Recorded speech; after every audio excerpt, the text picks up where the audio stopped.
siyaphila ngobesilo siyaphila kwizizwe zonke. Sisasenayo inkosi yakaMahlangu la kuyilanga senza final preparations on the case yaka Legend. Emva kwama-consultations ikhona-ke ziningi izathu bekhona ukuthi ubukhosi bakaMahlangu uphinde budibane nathi ngama-developments abekhona nje-ke ngobukhosi kanti ngingakayi kakhulu kudaba laka Legend. Ama-developments inkosi ebizofisa ukuthi iqale kuwona bese iqhubeka nezinye izinto besingakhuluma ngazo. Kuney'ndaba nje eseziyiphazamisile kakhulu ngokomsebenzi okhona but angizoyikhulumela inkosi inkosi yesizwe. Ngithanda ukuthokoza umkhandlu wakaMahlangu kanti ngoba besila umkhandlu besila eThekwini sino-meeting nomntwana nabanye abasingathi umntwana so sekusuke ngaphazamise sezenzeka ngale emkhandleni wami bathi kunamadoda amise i-production bengaphansi kobukhosi la achitha khona uLegend emayini emcebo nabachitha khona idafu. So ngiza ngathi kunamahimu ukuthi kunabantu abastopela abantu abafaka ubukhosi lapho so vele ukuphuthuma khona stope yonke le nto eyenzakalayo namathamalegend yasawafuna okangena lapha akaze eze ngazokunisathu ukuthi bafuna ukwenza emhlabeni wami. So ngaloko ukujabulisa okufana nayezo ukuthi yonke into bayithombe phasi ngendlela efunwa ngimi hhayi ukuthi bangibayiphase endabeni engaphasi kwabo. So bengithanda ukuthokoza mntwana ukusingatha kwenu ne-cabinet yakho yala eThekwini. So ngithanda ukuthokoza sisabawa isiphande sibawa indlela senza khona sebegwazela ngama-1,000 inkosi bakwenzakale. Nangizobe ngathi khona imali labantu abane-project yasenkosini athi khona ufune 1,000 omunye ama-legend lapho. So into engenza ukuthi ngisuke fast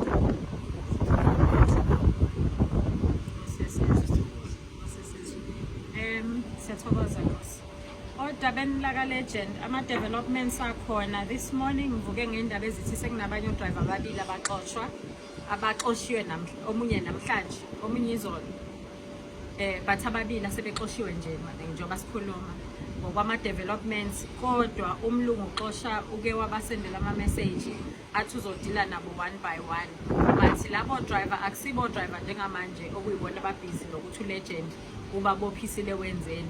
Uthatha ama-voice note last year ngesikhathi eqala elwisa abasebenzi bezama ukuhlanganisa i-union bezama ukujoyina i-union so that izolwela iy'dingo zabo but kade bewo-driver bakhe akukho okungama-developments recent ehlile except for uthi bashaye i-speed but already uqala basendela ama-message athi uzodila nabo nga-one by one. Uza nabo ngohlelo ufaka nama-message-ke exclamation mark atshengisa nolaka nobuso obunolaka khona but ama-voice note akawafakayo even though ethi kubaxosha ukushaya ispeed kusukela inyanga iqala up to inyanga iphela njengoba iphela nje ubaxoshela ispeed la ekusho khona ukuthi ziningi izinto ey'velile ediskasiwe ey'bonisa i-fraud ne-corruption kuleya nkampani lonke ikhona. Ngathi-ke nasesifazaneni buyabambabambe inkosi yesizwe lapha kubantu benkosi bathi nama-allegations athi khona sisabathu lethu lapha e-ofisini lakhe indoda nje impela yazi yagcina inikwa u-25,000 inikwa uye umlungu ukuthi cha miyeke ngoba ubeselethwa umlungu late nabanye-ke nabanye so manje bethi abasekhosha ukuthi ekhaya kuphi because uhlala noLismar endlini so uyena lo menzela zonke lezi zinto uyalunguza emagruphi no-driver. Baningi abantu abazogcina belimala ngalo mlungu because abantu abafuna ukumeka eqinisweni. Njengamanje sikhuluma ngabasebenzi baka-Eskom abasenkingeni because they've been taking ama-bribes ekushiwoyo ukuthi ilahle lithi lingaqualify esikhundleni sokuthi lijike libuyele emuva liye lapho ekufanele liye khona balifake bona. Makutestwa kufike kutestwe kuthiwa yini amaphayili kuthestwa iphayili iphasi iphayili bese masebelayisha istop phayili bese driver masebeyolayisha balayisha ebhande nabasalayishi lele qualifyela ukuthi liye vele lingasaqualify kube yilona abalisayo. So ziningi kakhulu izinto eziye zavela nje engicabanga ukuthi hayi akusekho ukubuyela emuva. If ukuthi every day usaxosha umuntu shuthi ngeze sifike endawo nalomlomo ayikho enye indlela ukuthi shuthi Fridays yakhala bakithi asingancengani nje futhi la bazoyifila khona and balokhu bakhona abantu abelungu abanye abasenda even fake accounts abonisa ukuthi ngathi sicabanga ukuthi kuzokwenzakalani if they lose umsebenzi. Let me clarify this. The well-being of our people is more important than anything else. Akekho umuntu alikhithuna lendlala as far as I know. Ngithi nje emnyama. And number 2, ungamane kuthiwa lo msebenzi awutholile kunokuthi ufe ukuphila, because uma ungasalala ekhaya ulala etruckini for days ungadli ngoba akasakunika imali yokudla akasakukheli, ngaphe kwalokho akakunika imali ye-overtime, khona uhola u-7,000, khona uhola u-18,000, khona uhola u-22,000. Ukuthi ubahlukanisa kanjani makwenzakaleni athi esebenzile besebenza abantu afanayo behlukaniswe ngamazinga nangayo yonke indlela. So sithi nje enough is enough. We are going to make an example ngalo legend. And the good thing enama developments amanye ngizoya kwi story samkhwebane noSikhosana. Advocate umkhwebane ngikhulume naye, I think it was Sunday, ngalela ngisikhumbuzo sesile Sikhotheme ngalelo langa ngakukhuluma noSikhosana ethi why kuzokhulunywa kube nama allegations athi yena nomndeni wakhe they are benefiting from legend. Yes, unayo ingane esema trucking nentombazane but not ka legend.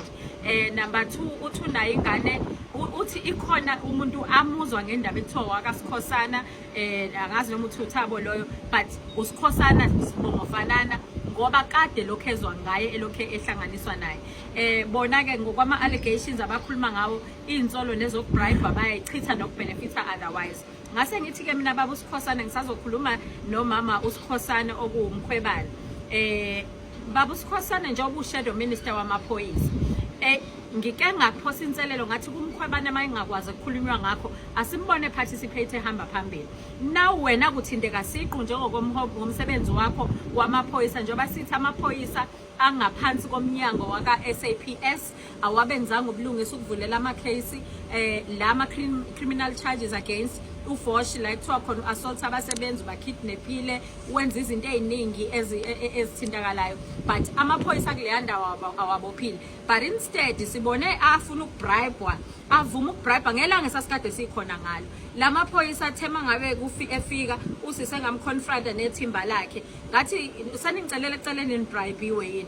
Umlungu wayikhipha i-envelope bangayithatha ke ngoba bese besaba nabo ukuthi hayibo sesingaze sigaxele, kanti kubabuza vele umlungu uyikhiphe phambi kwabanye babasebenzi bakhe le envelope ekhulunywa ngayo ngoba unabantu bakhe asebenza ngabo ngebhadi naye akazi ukuthi who esikhaleni sakhe. So isilwane esidila naso la is way bigger than into esicabangayo. Again mangizobuza uadvocate umkhwabane bayabuya ke umkhwabane athi umntwana ngiwethembe kangaka ngazi ukuthi uneqiniso entweni oyenzayo, yini ehlula ukuthi ungibuze ngama allegations ukuthi ngakuthumelela khona wangithumelela la uvela khona ukuthi cha uMasombuka akabangesaya kwi-leadership ye-province noma ye-detachment la ezoconsulta khona with regards to incwadi ayibhala yokuxolisa ku-legend. Other than that, she even offered to work with o-driver base-legend kwaphambana nama-professionals yena ngoba wona befuna ukusebenza ngendlela asebenza ngayo. Hawunanti ilunga lephalamende lapha ubabuzwe lakhe uNyambose. Nyambose ufike just in time. Nyambose ngicela ube la. Phakathi komhlane nembele ukuthi ubani kumhlane nobani imbele kancwase kusho njalo. Nyambose akuthanda sengiqhubeka bese simnike platform Nyambose. So kuyavela ke uthi ke uadvocate umkhwebane yena ngokwazi kwakhe she was prepared to assist our driver kuphela sekwazi ukuthi MK party as a party lapha ya interdict ngoba kuthiwa ayingezi elegend. Ngase ngithi ke umkhwebane nina nisebenzela i-organization yabantu. Uma nisebenzela i-organization yabantu okokuqala mawukuthi ningama commanders lapha leadership yami, i-commander qala they end the title the commander. You don't just wake up ekuseni uvuka uyi-commander. Uma uyi-commander usuku nendlela yokuphila, ihlobo le discipline and some kind of obstacles or including ukuboshwa ifanele uboshwe, including ukunqamula ama-boundaries athile emakufanele uwanqamulile, as long as wenza right for your people osuke ubalida khona.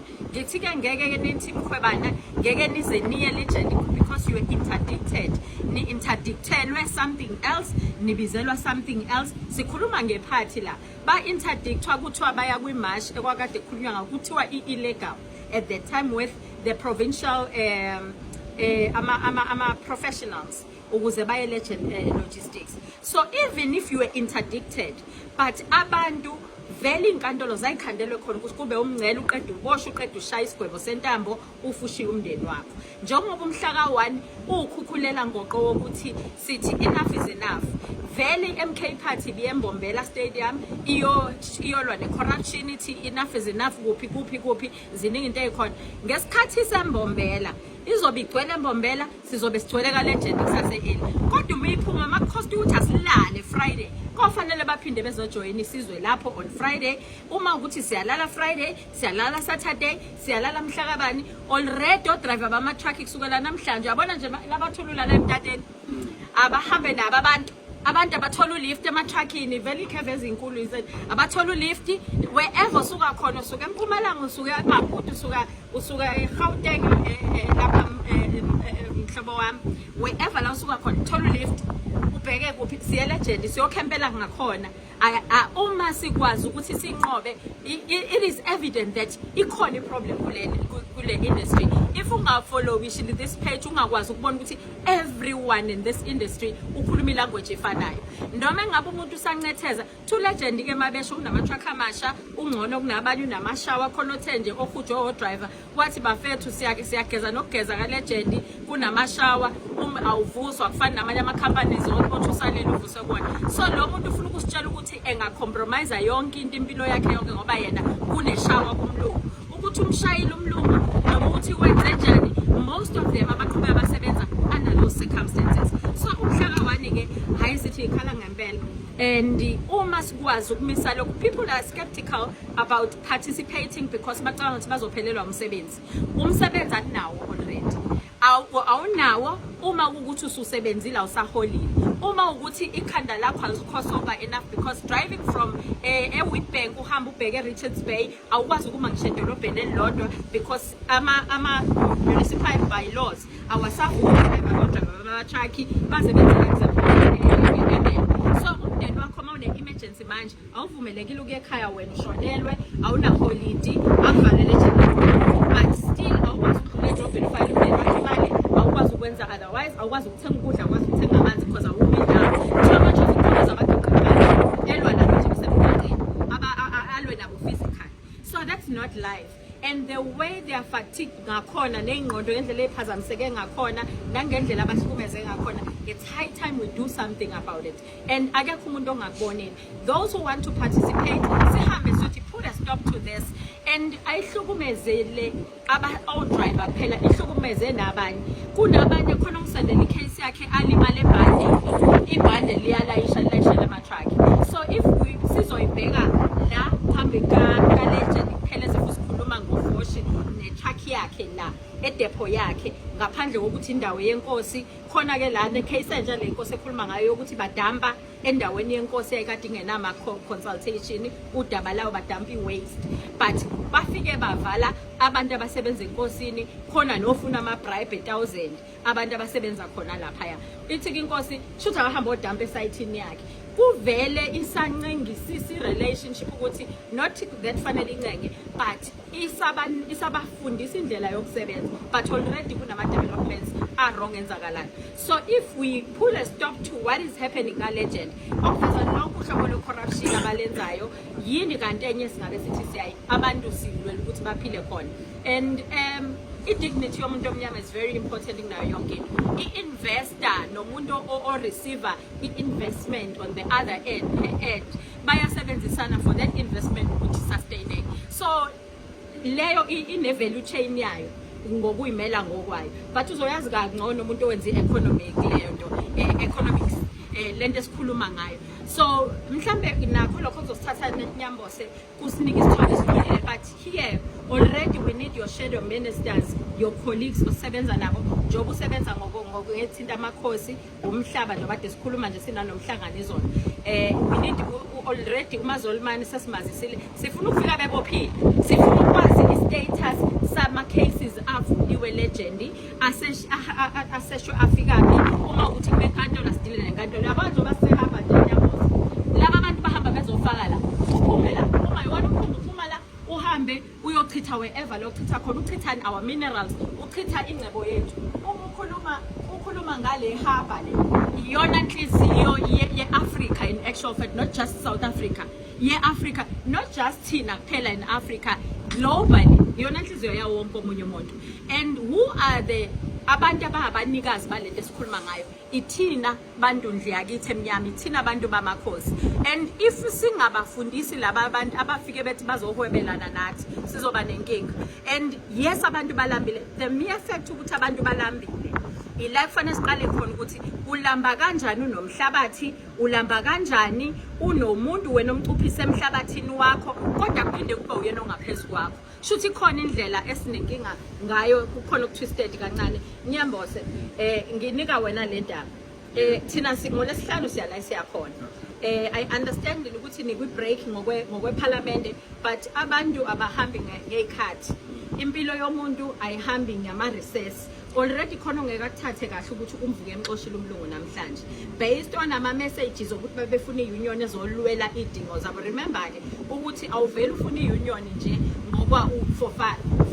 Already there were issues abekhona, then usexoshwa egameni ke lale MK West ngoba ungene kwi group yabantu ababekade befuna ukosizwa iMK ngoba nama challenges akhona kukhona, but iMK ukuthi interdict to, then that's it. That's not how okuzokwenzeka. But uma ngikhuluma nge member of parliament as the shadow minister, since the organization opposition esemthethweni, as the shadow minister ethinta amakhosi nomhlabathi, ethinta and others, well colleague bakho bazongena nabo ngokuhlukana kwawo, because kukhona la sifika khona all your colleagues including noma ngabe wenkatha, uma sikhuluma ngoProctor sikhuluma inkosi uhlabisa nethimba lakhe, noma ngabe sikhuluma ngoka minerals and energy, noma ngabe sikhuluma ngo electricity and energy, noma ngabe sikhuluma ngowamaphoyisa, noma ngabe sikhuluma uma usufika government, you are a government official, but une responsibility ukube kuthiwa o-deputy minister banikiwe iqembu elilodwa, ngabe kuthiwa kuno-minister then you are deputy minister, you have the similar duties. Uma niya kwi-oversight nisuke nihamba as the portfolio committee responsible for that department. Nansi indaba isemnyama, ufuna ukukhulumisa yonke into nalanti nethweba lethu thina-ke laba lethe khona noma la se-Richards Bay noma la kephi singakabavali le siyobavala ngolesihlanu. And ama-conditions okusebenza bazo-understand going forward. The moment usebenzisa imizila yethu, you can think ukuthi le case incane mhlambe inkosi mhlambe ifuna ukuba relevant noma whoever ucabanga ukuthi ufuna ukuba relevant, ilapho ekucaca khona ukuthi lo mnotho ofanele ngabe ucontrol ubani, in as much as ucontrolwa uye ngomlomo, but khona ucontrola ngempela wena ongazi ukuthi uyindoda kabani noma ubuso bungaqhamuka sebu brown njengoba ubethu uqhamuke bu brown, but behind laba bantu nalama gatekeepers akhe akawasebenzisayo athi ngidevelopile abantu abathile, ngicapacitateile abantu abathile, let him provide them, siyajabula. But by the look of things abantu bakithi sebedominate industry, kodwa still sisenabantu abanjengalaba abahlupha. Sifuna uqondisa izinto Nyambose, angabe ngisakhuluma kakhulu, ucela ukunika i-platform ekwani. Okay. Sibonga ithuba, ngithokoza ithuba ku Dabizitha osuka Mahlangu eWitbank. Ngithokoza ukuphelezele insizwa eyisuka ngapha kwaZulu, ekuyizona ezasuka la kwaZulu zayangana eMpumalanga sithi siyosebenza ukuqosha amathuba okusebenza besebenzela imindeni yabo. Ngiyathokoza ukuthi usuyayibona indawo la impahla ethathe ezweni lakho izolethwa la kwaZulu, fikela kwaZulu eqebeni besingena emkhumbini iyapheshela. Into esingayazi thina njengabantu abayizakhamuzi eSouth Africa ukuthi uma lemkhumbi sisuka la iyapheshela, sesihlukene nempahla yethu ebeyigugu ngapha ngakithi. kodwa kukhulu esingazange sikubone ukuthi kunemali etholakalayo. Ngithe kuwe ekuseni ungafiki nje uvume ukuthatha imali yethani futhi unqume ungazi ukuthi ngale kwesivumelano ukuthi bangakho abantu abaseketangeni lale mali ephuma iza kuwena. Uzothola ukuthi kunoxhaxha labantu baya le. Uma sifika ngale ngoba once yasuka la eChebeni siya phesheya, imali esetshenzisiwe ayibalwa ngamarandi kodwa ibalwa ngokwedola. Idola okwamanje kuseseyilona elikhonyana, sikafike la sesino-bio polar kind of currency system. So ngizothi kuwe usuyibonile ukuthi iphelela impahla yakho. Lezi insizwa zisuka la ey'ningi zazo zikhosele kuwo, so siyathokoza ukuthi ukwazi ukubafudumeza. Indaba nansi-ke ulegend lo into efanele siyenze kumele sithi into zakwethu abakumkhakha wakwa-Labour kwikhona iprotocol komehla kwa-Labour and Employment. Sinayo uMama Hazel, siphinde sibe nobaba uShezi okuyibona abasizana kuleyo portfolio ngoba le thina abasebenzi. Bese siphinde siba noSlebe okwa-Minerals and Energy oqhamuka khona eMpumalanga futhi ngale eWinbank okwiportfolio lakwa-Minerals ebheke yena abantu-ke manje abasebenza ey'malini okuthinta iy'mayini. Kunemigomo nemithetho kufanele bayilandele nabeqhasha abantu. Bese sithinta utransport ngoba sisebenzisa iy'nqola ukungena emgwaqeni ziza ngala. Kungene thina bakwa-Copter abangamela amakhosi nomasipala. Omasipala kusho ukuthi sekumele le ndaba ethi awubuyele umhlaba enkosini kube indawo yakho umasipala bese siza inkosi. Yingoba sikususela emlandweni la amakhosi asuswa nomasipala ngesikhathi sabelungu. Manje sibuyisela kuwe njengenkosi sithi umnikazi wendawo, umasipala uxhuma kuwena. Sizokushintsha lokho ngoba kwenzeka iphutha ku-chapter 12 lapho ninganikwa amandla ningamakhosi. Yebo kuthiwa niyazisa ukuthi nikhona kodwa basebenicinya ngoba bangawofaka amandleni. Manje awukwazi ukubereka, ukhona uyinkosi, umasipala uyamorosa, abamabhizinisi bayamorosa, bese abantu laba nje bekhalela kuwe.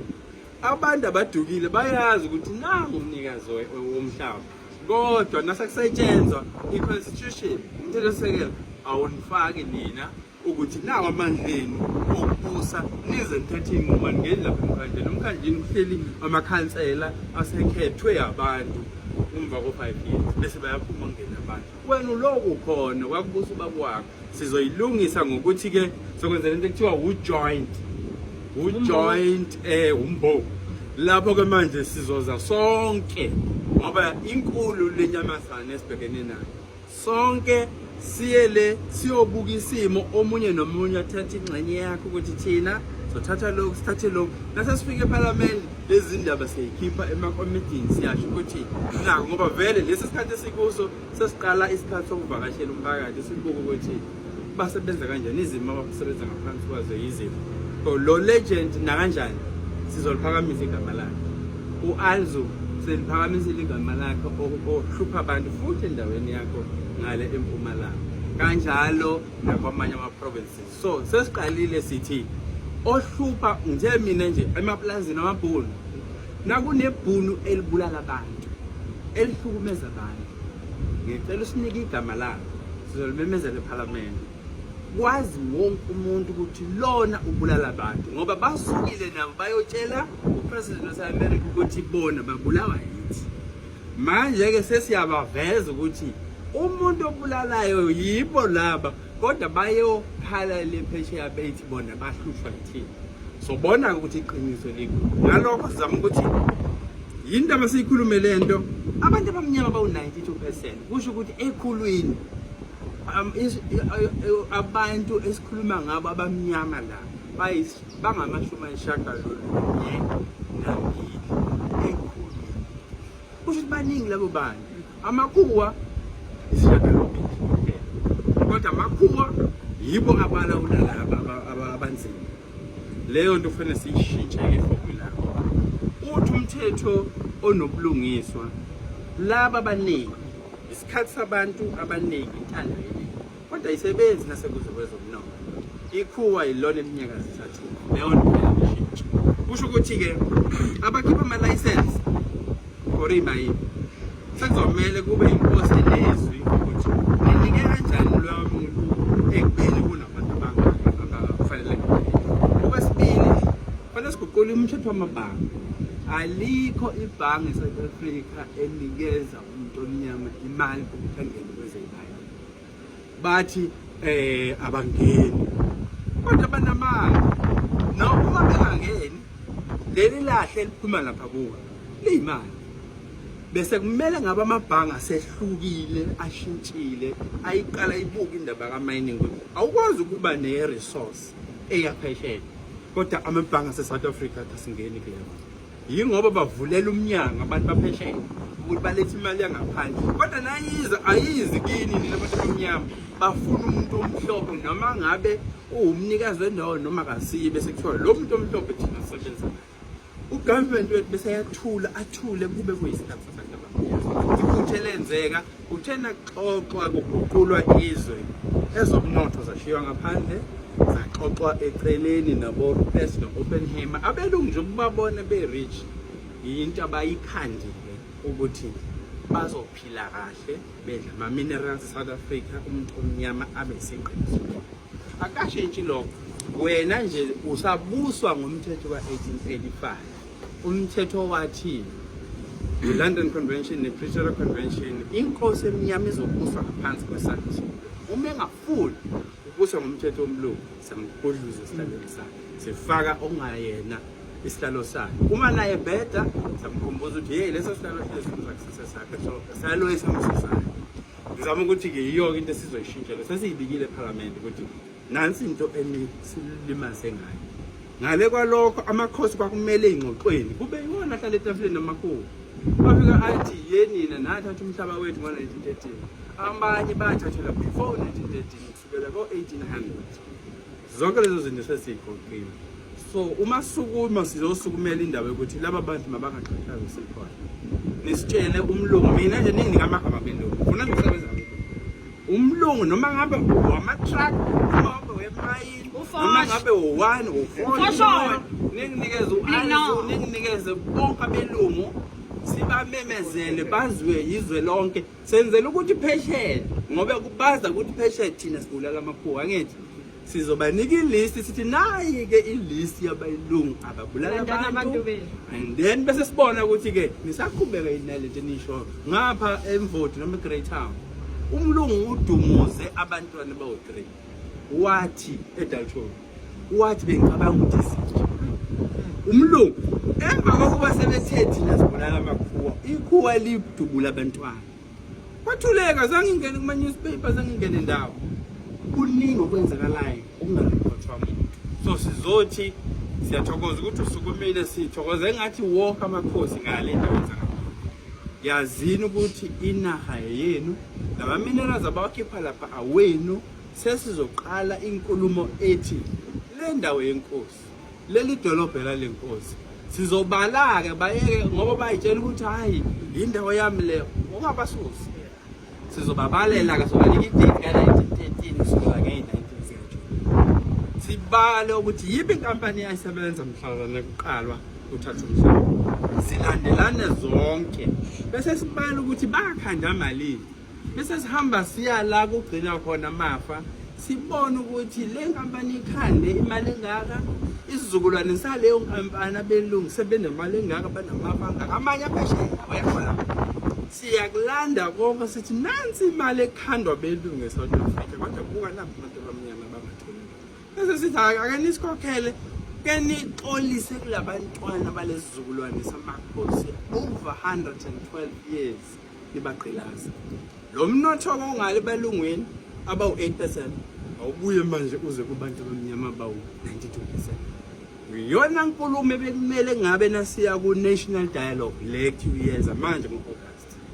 Uxoxa indaba yomhlaba kuphela, uxoxa amakhosi ayeshiyelweni. Kodwa kusabuyiswa ingxoxo engathi kumnandi kubuyiswa kuzoxoxa abantu abebevele benza uganga before 94 Njengamanje siqale yethu inkulumo thina ke lapha phansi ethi umhlaba uphi, umnotho uphi, baxhashazelana abantu.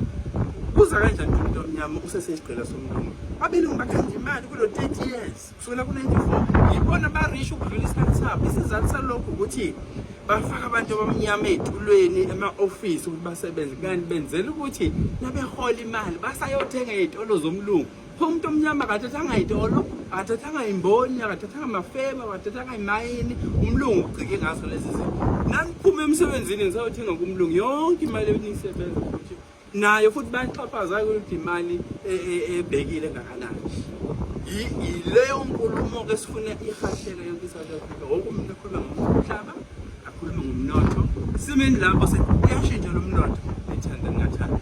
Nalela mika angazi noma ke kukhona onokungcono kunalokho kodwa mina nakadedela undaba ezithaziwanele mhlambe inkosi icabanga ukuthi kusesilungweni la ukuphi la Nyambose inkosi understand ukuthi simiphi njoba simelana nje lapha phela lo mhlaba nina ngithi ngikhulumile bengikhuluma bongekho bengikhuluma ngesonto ngithi iqhwaba amachweba wonke la which means these ports iDurban port kube yiRichards Bay kube yiGelgobhe iMaputo lapha ngingakhomba as far back as u1498 abakwaTembe babe sebevele bekhona lapha ngasemzini abakwaTembe kusukela ngalezo sikhathi kuze kube manje basesekhona into abayenzile belungu basunduze bonke abantu abamnyama babafaka ngaphakathi emantsheni kwamthetho eRichards Bay empangeni nawufunda nje ibhuku leli the Old International lithi kwesakwa mthetho isizwe sakamthetho besakhe lapho uze konke la kunethuna nabacele lapha elilapha amakhosi abacele ugudle njalo indawo ezamakhosi zonke bese kuthi itheku lento ukwakhangela amankengane nasithi kwakhangela kwakukhangela lapha ya ngase UKZN University lapha nakuleya ndaba ngithi uyabona ukuthi na ume lapha ukwazi ukubona direct la sikhona ukuthi naba amankentshane ayangena yeza ogijimayo kabili ukuthi ke naba sebefile kwakunomuzi ke wabantuli la imkhumbulo eyifikela khona abagijima bayobika ukuthi naba abantu esingabazi abamhlophe ngathi ipowo kodwa wabafaka kwakusiwango wayundinakhulu ngaleso sikhathi wona khangela amankengane lo nawubuka ke lezakhiwo ubuka investment ubuke yonke impahla eziqhamuka ngaphandle neziphumayo is as far as iAfrica ingxenye yeSADC ilethe izinto la zidlula phambi kwenu zinenani zonke lezi namhlanje sekunamadiya ekuthiwa yona abanikazi bezakhiwo lezi akunankinga ke wonke umuntu othi wakhile othi into yakhe la thina sizokulethela irecord lithi kwakuyisizwe sakabani yabona nje eBeria na eDurban South and North kwakumuzi wampofana nabakwamthewu babedla inhlanzi la beyihlalela la okuthi izizwe lezi uma sesikhuluma umlando sizoyivusa sihambe sihlole sezafuhlekwa kuphi namhlanje sibuza ukuthi obani bakhona siyolanda le mali efihlela izizwe ukuthi ibuyele kuzona uhulumeni nje ubanga ukuthi ungangeni umuntu orong lapha ozokuthatha imali abantu abahambe ke manje bayoyibumba siyothatha ngokwethu ithi into yami kini njengamakhosi nasiye kuhulumeni wasemakhaya inkosi nenkosi ilwela isibheme nesigodi nedolobha laso thatha abantu bakho uqola isimo esizobuyisela inkosi njengomnini indawo ubuza umasipala wakhe leyo ndawo kube wena ukhomba amadoda namakhosikazi azohlala emkhandlweni ngoba kutshontshwe ngisho isithombe somkhandlu lo mkhandlu sethiwa kamasipala kwakumkhandlu wenkosi inkosi eze nesystem of council yomkhandlu inkosi enenduna okuwama ward councillors ngokolimi lomasipala inkosi ebeyikhanda ledolobha sekuthiwa usophayo umeya namhlanje yikho manje sinenkinga kunenkosi kunomeya kunekhansela kunenduna kunomnini indawo kuthiwa umasipala kodwa futhi kunenkosi ethi nayo indawo yami kodwa nasibheka wena utholanga kodwa khona utholile and uyade endaweni yakhe bese engushaya kakhulu lokuvulela ama-companies endaweni yenkosi akwazi ukuxosha imali kodwa inkosi nabantu bayo kuthiwa noma ubandlululo olwenziwa kwezomnotho. Uma singaxoxa leyo nkulumo kwi-national dialogue siyixoxele thina noma singekho kulehle lo president kodwa lena eyethu lapha phansi sixoxeni ukuthi sifuna umhlaba wethu. Bawuthi bebuya nereport yaleya national dialogue sibathi thina sifuna umhlaba sifuna umnotho and futhi siyazazi sibangakhe siyazazi ukuthi singobani sakhiwe. Xoxe leyo ndaba nimi nje kanjani. Na ungazi ukuthi isizwe sakini sesibuzo sizonitshela ukuthi isizwe sakabantu sasila. Likhona irecord ka-1905 first census eSouth Africa usho ukubalwa kwabantu. Leyo document abelungu bababala abantu bayingayifaka bona ngoba vele babengeko. Namhlanje ngo-1913 kusukela ku-1905 bashintsha wonke lamagama ezizwa laphana bafaka amagama abelungu.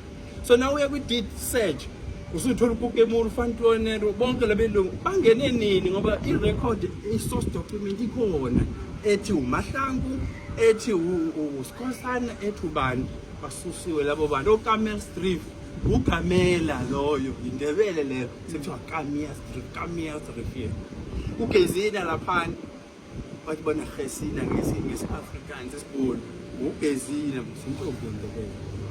Izinto esifanele siyilungise batwiste yonke into ebifaka umuntu bafaka amagama abelungu yikho ungasethola igama lomuntu sele nje imbijana lapha nalapho ngoba bebona ukuthi hayi la ngeke sikwazi ukulima kodwa sizoyishintsha yonke level lokho sekwakhiwe akusinkinga sizobala ukuthi ubani olapho uhanda malini bese sibuka ukuthi uthela kangakanani enkosini yendawo sothola ukuthi abatheli lotho bese sithi asiqaleleni ke sithathe na uhluleka ukukhokha siyawushintsha umthetho osebenza umthetho wenkosi wonke umuntu uzobe sekhonza ke enkosini. Kungani silole lento ngoba khona ngibuzile wathi umthetho nize nohlelo labantu lamakhosi oluzihluka ngoba sijwayela sasijwayela isilungu.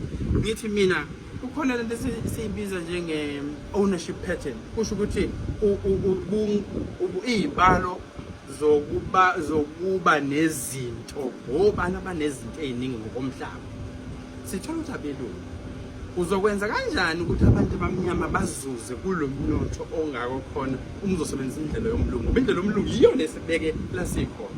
Indlela yenkosi inkosi bithi abambonke abantu.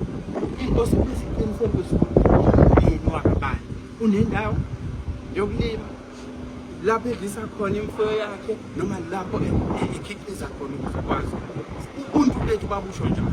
Namhlanje kusenjalo umlungu naye ebona umuntu omnyama umuntu oyisidilo uzohamba yosebenza embonini yakhe ajika ngamkhokheli ajika amhlokomeza ajika amshaye able that slay golden. So leyo nto leyo ngokwesystem yethu bonke abantu babekuthiwe isibongo sakho sirepresenta isizwana.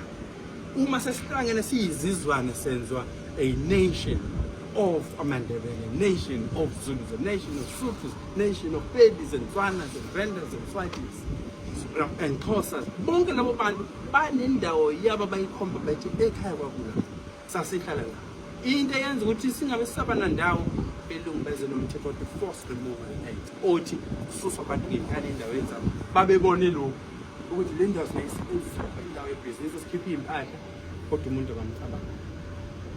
Iningi imali ezobuyela emkhosini enikhona siyakwazi siyibona ngalo othi yena u-owner umnotho wase South Africa.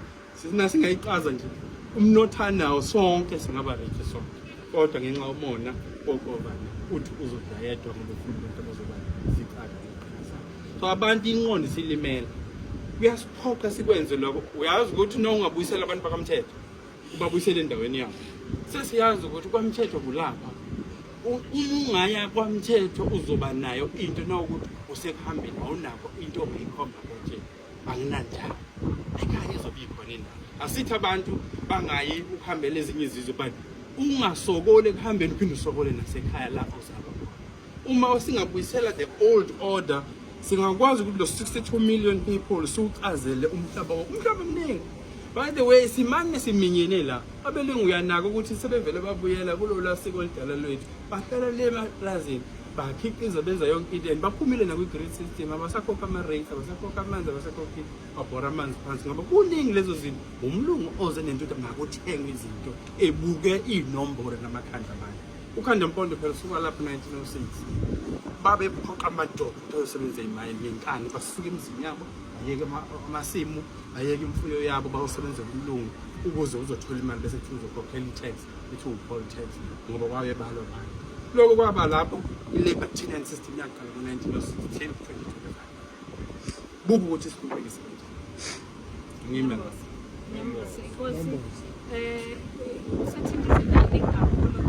before ivali bengifisa ukuthi inkosi inesizwe esihlukene ukuphawula ka-shadow minister nethimba lakhe abantu abayi-official opposition yalaba abantu ekuficwe izinto zenzeka nabo umlungu baclaima akafihli abatshela abasebenzi ukuthi ngeke bamenzele ukuthi wazodidima abuza wazoba neyisola noma rest in peace kodwa-ke akasekho nabanye abakhona now bane-responsibility as government but inkosi inesizwe esivela from different organization whether uyiqembu bani noma uqembu bani asidibane khona this is not an initiative or an activity ka-MK esikhuluma ngayo inkosi nesizwe ngabantu bokuhlukana kwayo engagqokile isikipho esitheni so Friday mhlobo wami uma usabhilivela koku-right futhi-ke into emnandi la selokhu inkosi behambile ngelanga basuka ngalo bese kuno 4 days le nkampani lo Triple SZ engilokho imizi upakile nje egcekeni akaphumi ngisho ukuphuma ngithi phela bonke odriver bakhona bangaphandle uyedwa udriver wase South Africa omunye wabo driver ade behamba khona la ubesebenza khona bewu4 bemnyama baxoshwe bonke bala eSouth Africa kuselo yedwa wakhona so abakwazi ukuhamba njengoba nje ngithi nje gada lapho sigada umzila abakwazi ukuhamba abelungu lento bayenza ngamabomu bayise enkantolo uhulumeni bathi bacime into economic empowerment kusho akusafanele abantu abamnyama bahlonyiswe bangenise emnothweni eWestern Cape eGeorge kwadilika isakhiwo ebebesakha kwavela ukuthi bonke abantu abashonele lapho kulesi sakhiwo baqhamuka ngaphandle benza kanjena ukuze badilute noma badunge inkulumo yokuthi abantu abawumsisi wokuyimilela eSouth Africa kumele bathole amathuba bathi sizobanayo laba bangaphandle abanganankinga ukuthi sibaxhaphaze ngoba nina senazi umthetho ofanele uvukele nina sokwenza sure ukuthi nibathola amathuba silandela abantu isizathu salokho kuzosuka impi phakathi kwabase-South Africa nalaba bangaphandle belwela amathuba kodwa umehluko ukuthi lo ngaphandle akanandaba ukuthi ithuba noma angathola ithuba elincane elizoholela kancane kanti eSouth Africa kunomthetho ukuthi kumele umuntu wala umholele ngaphansi kwemali leyo nto iyona eqhathayo bayenza ngamabomu ngalesikhathi eseniqhathile umlungu nina nishaya laba nalaba bashaya nina uyaqhubeka uyolanda abanye abangenankinga ngalempi yenu aqhubeka kuphe ngoba unengcindezi yokuthi umkhumbi uzofika eThekwini ofanele ulayishe impahla ihambe lokho kubiza ukuthi ke manje sisukumeni sethi cha asile uma ninaka eyami indlela yokukhuluma impi yomuntu omnyama nomnyama inasiqoqo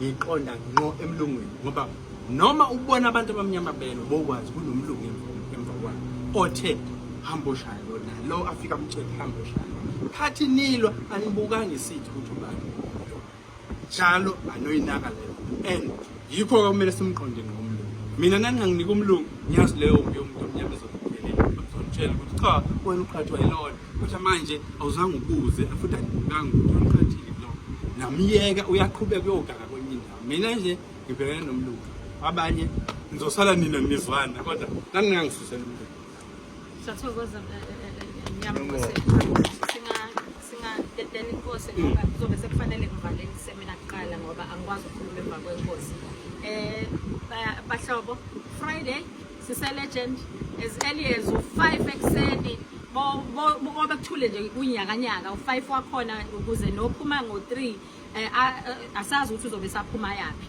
kodwa okufanele aphume ngo5 ngo6 ngo7 itrack asimazi ukuthi uzobe ephume yapi uyazi ukuthi into ebuhlungu uze kusho driver bahlala inguyazane kuthiwa babulalela abanye odriver ibona bodwa use-achieve already kuno driver ngaphakathi legend abathe akubulawe laba abanye odriver baphehla lento babona banankinga nomuntu they are okay with this but uma umuntu ocabangela ikusasa unendaba nabanye ozakweni ngeke uzukwenze lokho igundane ngaleli yalanga soliphathele iretex afunde ukukhuluma kakhulu futhi imayini yini lapha nje khamba khona ulegend nje akudabuli lutho inkosi ke phela inesizwe inaneyinkopholo lapha inanamalokishi ineyinkomplazi lapha abantu nje inaha bachithiwe inaha nkosi ngisho ngesizulu ngesizulu sithi inala manje mina ngifuna ukukhuluma isindebele nkosi yasizwe ngithanda ukuthokoza umntwana ngiyomthokoza ngiyomthokoza nemkhandlwini khona okunye vele ngiba ukukeda kule ndaba le vele isiphethe kubi ngingathina amakhosi ke ngithi ngiyinkosi yalapha la ngihlala khona i-White Nantini eZulu le ndlela zalapha la sikhamba khona abolegend benza khona imali indlela zakhona and la kule ndlela lapha ezimbezo kula kwenziwa khona imali manje indlela abazitsheji yena asikhumela amanye amathanga abeleke lapho lapha indlela abantu bangaze bachayisane kulawane ngenxa ukuthi abolegend bagijima usuku lonke so nale ngibayisigcinele indlela ibe yihle bayilungise ngendlela erehe and nabantwana balilako ababuya ngaphandle ababhodlana abangabelekiki mara kubereka abantu bangaphandle naleyo nje ngilungise lento ukuthi bangihlukumezela umbelethu baba ongizalako inkosi siyakhothana so angiboni ukuthi kuzoba lula for no lehlangothi ngini angeke ngize ngikuvumele ukuthi nobukhosi icekele phasi vela ngiza kusikimela up until finyelele la sifuna ukuya khona so ngithanda ukuthokoza ntwana ukuthokoza nawe sawunyambose nokweni kwenzekithi nakabanye ngibawuhlezi kwenzeni sihlale sisapotana ngale ndlela esenza ngayo akekho umuntu ozokuba busy nathi sibambele sinyama hlangene so ngiyabawa ukuthi bafowethu ngendlela sibambisene ngakhona siqhubekeni sephambili ayikho into soyisabi challenge noma icalane nathi sisabi the challenge the more easier nawe uyekile the more easier uhlangabezana nawe ungabethi ureverse nawubethi ureverse and then ulicharger nje into nayiqondane nawe uqondane nawe self ukhombisa nawe lento into lakho ileqiniso ngaphakathi so ngithanda ukuthokoza kuleli mahlangothi lapho that's it